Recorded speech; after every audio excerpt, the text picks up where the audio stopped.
সবাই কেমন আছেন? আলহামদুলিল্লাহ, আশা করি সবাই ভালো আছেন। আমরাও ভালো আছি। মাছটা ভাজতেছি, তুলে নিব।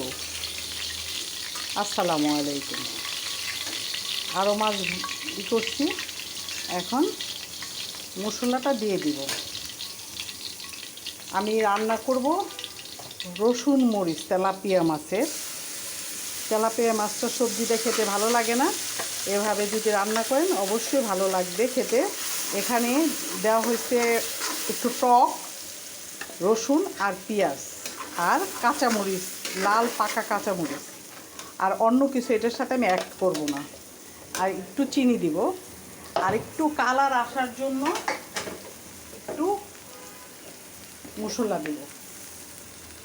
একটু কালার আসার জন্য, এটা না দিলেও পারে, কিন্তু কালারটা আসার জন্য।